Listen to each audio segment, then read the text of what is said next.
cyclic awakening. Tales from Warhammer 40,000. Port in the storm.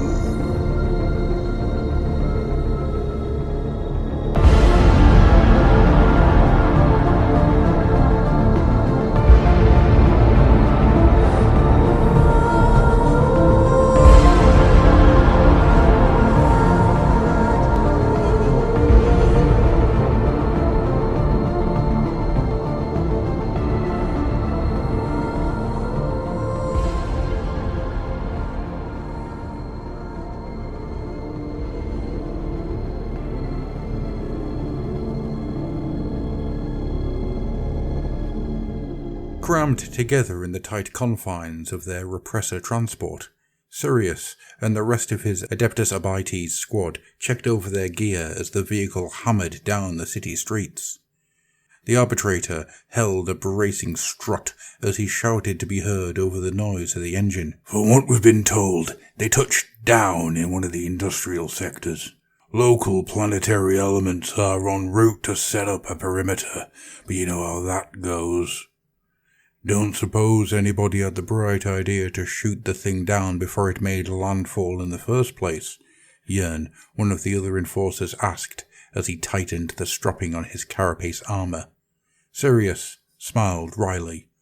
Our esteemed planetary governor was likely too busy wringing his hands to actually make a decision before it was too late, so here we are.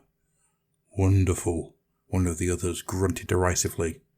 Yeah, well, Sirius continued, everyone look lively, because we need to keep this contained.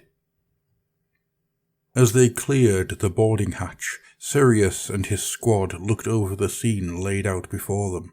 The refugees' lander had come down amongst some partially cleared industrial wasteland, where Mesmoch's planet-wide jungle had already started to reassert itself. The ship's disheveled human cargo had already started to disperse, angling away from the landing craft's hull. A second repressor skidded to a halt alongside them. The other squad leader approached, his movements swift and tight as he spoke. That's a lot of people. We're going to have to manage this situation before it becomes completely uncontrollable. Sirius turned back and looked at their two teams, who had already started fanning out.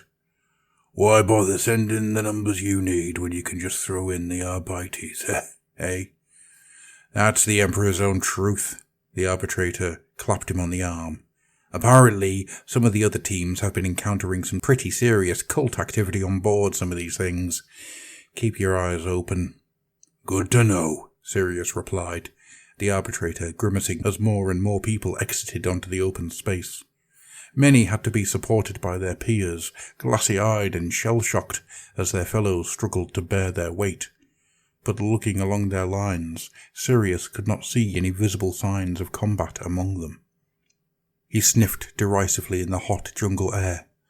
Throne, yet more of these lifeless husks. What do you think is wrong with them? Who knows, Leah responded. The refugee ships have been full of them. Come on, we have a job to do. Weapon! The warning went out, immediately followed by the booming report of a shotgun being fired. All around him, the rest of Sirius's crew reacted instantly, bringing their weapons up, training their blunt muzzles on the rest of the crowd. The Arbitrator pulled his own gun tight into his shoulder, his eyes scanning back and forth across panicked faces of the populace before him, looking for telltale signs of moral rot or nascent heresy. It did not take long for the wailing and screaming to begin. From the corner of his eye, he could already see the crumpled form of the man who had been shot, a crude stub gun laying by his corpse. Already the mob were moving in, cramming around the hapless fool's body, waves of anger and indignation rolling out across the assembled mass. Children cried, men and women screamed, a palpable mixture of fear and despair coming off them as the stresses and frustrations of the past month's fearful flight boiled over.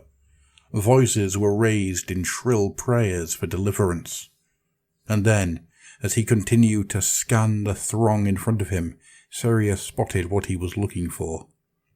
Standing out among the panicked masses was a face of pure, unbridled defiance. The muscles in the man's neck were taut and visibly pulsing as his young, dark eyes locked on the dead body.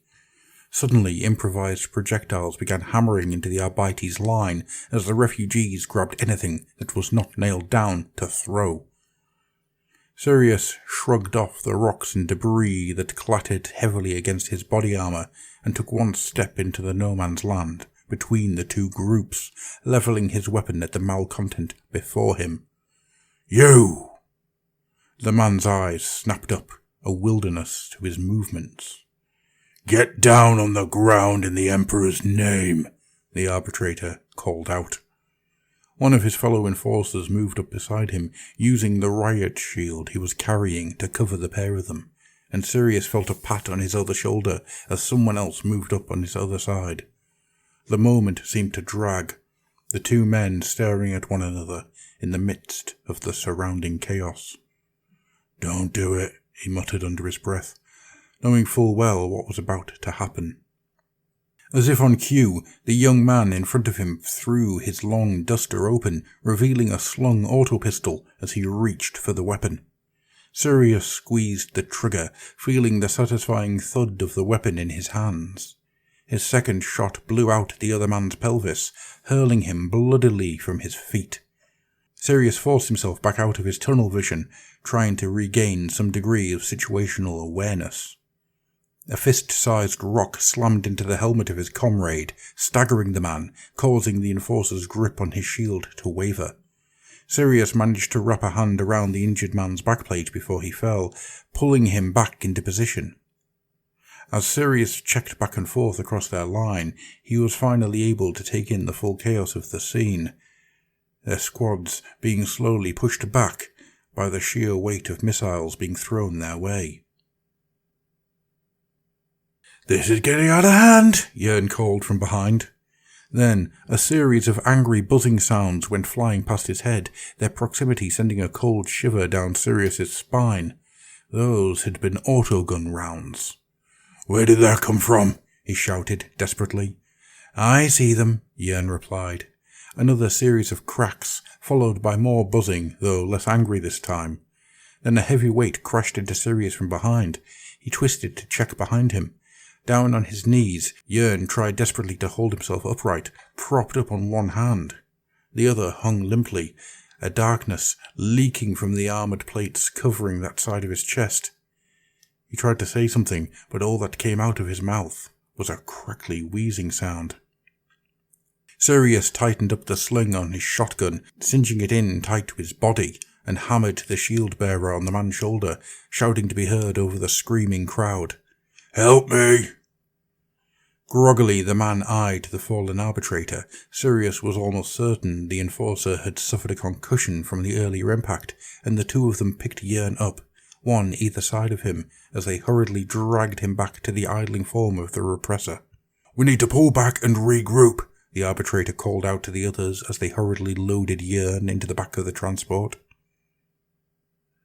The team's Medicae worked quickly on Jörn's body, stripping off the man's armour in an attempt to get to the bullet wound as their small convoy raced down a number of small side alleys. Even here, the frontier world's voracious flora was struggling to force its way back into the Manufactura district, with creeping vines and twisted, sickly-looking saplings having seeded themselves along the edge of the road. We're getting more reports of unauthorized landings, the vehicle's driver shouted over his shoulder to the assembled group. There are conflict zones emerging all the way from the slum hubs to Penitent Square. Emperor, how is that possible? Someone shouted. The driver swerved suddenly to avoid a toppled and shattered statue of Saint Chet before continuing. It would appear that our quarantine procedures were not as stringent as originally thought. The speaker turned to Sirius. You think it's related to one of those reports of mutant covens we've been hearing about? How in Emperor's name would I know? The arbitrator replied, turning his back to the driver. Try and raise the precinct fortress. The next thing Sirius knew, he was crushed up against the inside of the APC, the weight of one of his teammates pressing up against him, his hearing ringing from some kind of explosion. The men around him struggled to regain their sense of balance, looks of uncomprehending shock written across many of their faces. Pushing the other soldier off him, Sirius felt reassured to realize the vehicle was at least the right way up, and leaned over to look out the side viewports. The other repressor had not fared so well. It was now little more than a burning wreck, its hull completely engulfed in flames. With no time to dwell on what had just befallen his fellow enforcers, the Arbitrator stumbled his way up to the driver's compartment, screaming in the man's ear to try and be heard. "Get us out of here!" "I can't." The driver, Denlin, struggled with the controls. "Right track's blown. She won't move." Sirius swore loudly as the sound of small arms fire rattled off their vehicle. Looking out of the cracked front hatch, it did not take him long to spot the habstack from which they were being fired upon. "I don't want to preach to the confessor here, sir," said Denlin as he turned to Sirius and pointed to the wrecked repressor, "but I don't want to be here when they reload whatever just did that." Sirius turned back to the rest of his team, alarm apparent in his voice. "Everybody out, now!" "If we're going to repair that track, we have to clear them out first," Sirius thought out loud. "What about those people back there? If what we've been hearing about these rampant mutations among the refugees is true, we just can't let them go." One of the other Arbitrators, Jova, spoke up. "And how are we going to do that?" The Arbitrator snapped. "There's only a handful of us." "Don't even know why all these people are coming here." Jörn struggled to speak out through his injury, immediately bursting into a coughing fit after getting the words out. "I heard things on the Vox, fragments of intercepts from the lander's crews." Denlin spoke pensively, the group turning to look at him. "Something about a vast blackness, an emptiness." He pointed up to the sky. "Out there." "You think you're going to get any sense out of these people?" Jova smirked. "You saw the state they were in. They barely even knew where they were. They're probably heretics." "There's something else, too." Denlin's tone had grown somber. "The other teams, they reported seeing some strange things among the escapees." Sirius regarded the enforcers coolly. It was no time for any of them to start cracking up under the pressure. "Hold it together. Offer up a prayer if you have to. We're going to clear this building, fix our repressor, and then find out in the Emperor's name what is going on." The able-bodied members of the team moved swiftly through the abandoned hub block, climbing the stairwell towards the floors they had taken fire from. Along the way, they encountered sporadic resistance. Evidently some among the escaping civilians had managed to sneak a few basic weapons past the security checks before they disappeared into the local populace. Reaching the top story of the building, Denlin, whose nerves had been growing increasingly strained, started to mutter under his breath, drawing concerned looks from the rest of the team. "You don't hear that?" he finally said. "Keep noise to a minimum," Sirius whispered back harshly. "I can hear her voice," Denlin continued, his eyes flicking back and forth between the other Arbitrators, looking for validation, "as easily as any of yours." Sirius was getting increasingly frustrated with the enforcer. The trials of the day made it feel as if something was raking its way over his brain, and Denlin's ramblings were stoking the fires of superstitious dread within Sirius's chest. What if the refugees had brought some manner of witchery with them to Mesmoch? "I swear by the throne, Denlin, if you don't quiet down, I'll knock you out myself," he said, glaring at the man. "She says we shouldn't be here," was all Denlin replied, his eyes glazed over and unfocused. Sirius shook his head with disgust, motioning to the others. "Come on." The group moved down the dilapidated corridor, their movements tight and in sync with one another. Small rooms led off to either side, which they checked and cleared as they moved, following the hallway down as it fed into a single large space. Sitting in the middle of the room, cradling her knees into her body, was a young woman. Sirius watched her as the rest of his team checked the corners. As far as he could make out, the frail, rags-covered creature was unarmed. Seeing no apparent threat, he allowed his weapon to lower. One of the other enforcers slung his shotgun behind him and approached her, one hand held open invitingly. "It's okay. You can trust me." The girl looked up slowly, her wide eyes making contact with the man before taking in the rest of the group. Hesitantly, she stood up, and Sirius's teammate took another step forward. "Where's the missile launcher?" Denland's voice trembled. Sirius's patience was wearing thin with the man, and he cast a sidelong glance at him. "What?" "The missile launcher." The man's eyes were unnervingly bright, crazed almost. "The one that blew up Leah's whole team. We haven't found one." Denland's weapon was still trained on the girl, his arms visibly shaking. "And she is all that's left." "Pull yourself together," Sirius snarled, but when he returned his gaze to the woman, even he could sense that something had changed, and now his instincts were screaming of witchcraft. Did she look as small and weak as she did before? She watched him calmly as she moved the hair out of her face. Was there something else there, behind those eyes? The Arbitrator had spent years learning to read people. Time and time again he'd found that listening to one's gut was the best way to stay alive, and yet things in that moment were feeling rapidly off to him. Those eyes. He tried to break away from them, but they bore into him, the weight of his shotgun seeming to grow with every passing moment. "She said not to come." Denland's voice sounded distant and muted. Sirius realized with oddly detached surprise that the girl was not blinking. Why wasn't she blinking? The man in front of him reached out to touch her. A smile formed across the waif's face. The Arbitrator tried to move, to call out a warning, but it felt like he was bound, his body chained, his mouth gagged. Denland cried out. The young woman's eyes blazed with a sudden witchlight. Everything exploded in bright green flame. When Sirius came to, his body hurt. The Arbitrator struggled to breathe, his lungs creaking under the strain, and his left arm refused to work at all. Upon opening his eyes, his brain struggled to take in what he was seeing.